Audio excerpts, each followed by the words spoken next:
the end of the session. Just so you know, if you want to look at the recording, then you can just go back into the chat bar and you'll see the recording appear probably about 10-15 minutes after the webinar's ended, and you can download that onto your computer and share it with colleagues. If you'd like to at all. So it's Friday it's I'm losing track of day. Tuesday today, 7th of July. Apologies for Friday. I wasn't able to make the webinar. I'm just going to give you an update. I've got a couple of things that I've rolled over from Friday that I wanted to talk to you about. And the first thing was really about the BAME in pregnancy. And what we've been asked really in primary care is just to be aware that local maternity services have been asked to increase support for at-risk pregnant women. And they've been producing an operational policy with community organisations, and they've also had local women and families in the working group from this community. And really what they're saying is that we should be aware that they are increased risk in pregnancy, and we should have a lower threshold to review them, certainly on the phone, and refer them onwards to the hospital if they've got any complications, or if they're certainly at, we think they've got COVID, because they're really, really high risk. And that's just a thing I wanted to just make everyone aware of today. The next thing is really in those patients is to make sure that they have an adequate supply of vitamin D. And so if we do speak to anyone that's pregnant and from the BAME, we should make sure that we're reminding them to take vitamin D, and that's been new guidance that was released. So I just thought I'd let you know about that. A really important thing is that if we're measuring INRs in primary care for some of our warfarin patients, and you suddenly find that someone's INR has become quite erratic or very high or fluctuating, this might mean they've got COVID. And there's been a new announcement last week to say that they've noticed some very, very high or erratic INR readings for patients who have had COVID, and they may have been asymptomatic. So just to sort of give you a heads up about that. The next update I wanted to give you this morning was just a reminder. I've had lots of questions in the last week or two about x-rays and what's happening. And this is just a reminder that we still can't have patients walk in for their x-ray. It's still an appointment system. And that is purely because it's still a COVID risk, just like we're not currently having patients walk in to us.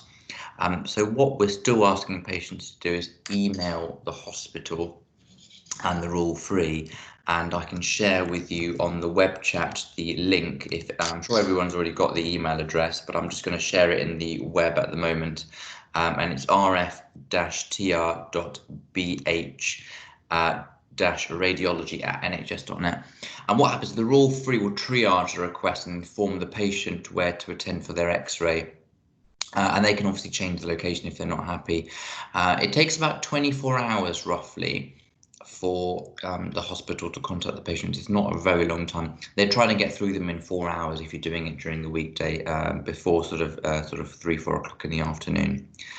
And if there's anything urgent, you can ask the patient to call up, and the numbers are on the form as well and on the Trust's website. So the Royal Free are now sending patients text messages so they have an appointment instruction and they know how to attend, and that's also, you can let patients know that.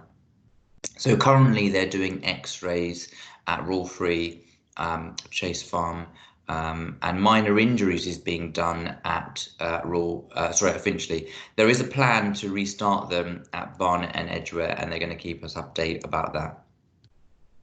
The next thing I wanted to tell everyone about is PPE. So I've got questions about are we still able to claim, because there was talk about we can't submit COVID claims for practices after June. So that's been rolled over by NCL to you can make claims for the month of July.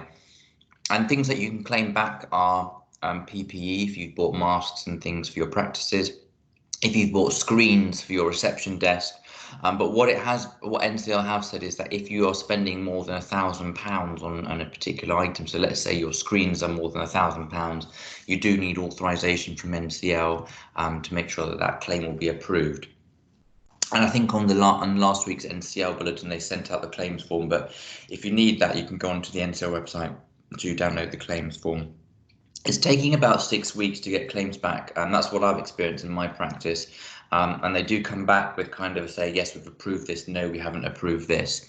And for example, things in my practice, they didn't approve all the staff costs. We had some overtime and things. So just be mindful. There is a list on the website what they were, they won't approve. Most of the stuff that they will approve is things like PPE and equipment that we've had, so physical stuff that we've had to actually buy as a result. And you can also claim back a cost of a mobile phone if a member of, let's say one of your GPs is shielding at home and can't come to work. If in the high risk group, you can claim back a small amount for a mobile phone cost or something like that. Just being aware, have a look on the website for the claims. The next thing I wanted to talk to you about is about QOF. And what NTL have told us is that financially we're protected in terms of our claims for this month. But I just wanted to highlight to you what's come down from NHS England and about the couple of changes that we should be aware about. And the first one I'm just going to be telling you about is asthma. And practice will be required to establish and maintain a register of patients aged 6+ with a diagnosis of asthma in line with NICE guidelines. We're being asked to use a minimum of 2 diagnostic tests to confirm asthma diagnoses, and they should be performed up to 3 months before any date of diagnosis or up to 6 months afterwards. And that's how we get paid for it. And then remember, we're still getting paid for practices to record smoking in anyone under the age of 19 on the asthma domain. And then for COPD, it's the record of post bronchodilator spirometry, so it's the FEV1 stroke FVC ratio below 0.7 recorded again 3 months before, 6 months after. And then the annual review requirement is to record the number of exacerbations. That's something that you really need to be aware of this year. And then the final 2 things, one is about heart failure. So a new diagnosis of heart failure must be confirmed by echo or by a specialist 3 months before or 6 months after to get the payment. And then they should be on a beta blocker. And then the annual review should focus upon functional assessment and medication and symptoms. And then the final thing is diabetes. So there's a new indicator this year, which is to incentivize us to offer annual HbA1c test in people known to have non-diabetic hypoglycemia. So the aim of this test is to support our early identification of those who have gone to develop type 2 diabetes. And this is now worth 18 points. And there's been lots of support, as we've talked about before, so things that are available, resources that are available. So that's really, really important. And then in the final thing is I wanted to talk to you about the DES. So the LD DES still is there. We've got and that's continuing, and I think that the rate of payment for that is exactly the same for practices this year. But the key thing this year is really about promoting the annual uptake of that and optimization of medication. That's the key things that have been said from NHS England. So I'm going to pause there. Linda's got a question about, really good question actually, about spirometry. So yeah, you're absolutely right. And so that's why NCL have said for this month and probably this quarter, they're going to protect payments, so they're not going to penalise us for QOF. But you're absolutely right. And I suspect when spirometry opens up, there's going to be a backlog demand for spirometry. So I know this is being looked at by the recovery group at NCL, and I know this particular point, access to diagnostics, is actually, there's a working group specifically looking at it. So they're looking at things like bloods, echoes, spirometry, all those kind of things that we've paused for several months that we're now going to need access to. And we're probably going to need a lot of access to it because we've got a lot of QOF work to do. So I know that's being worked up at NCL, and it's a really valid point. And echoes, of course, are still being done in health at a couple of locations, but I know that there is an issue there. Are there any other questions from colleagues? Just use the chat bar. If anyone wants to ask me a question live, please feel free to.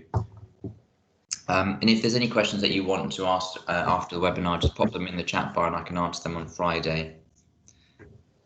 Any questions from colleagues?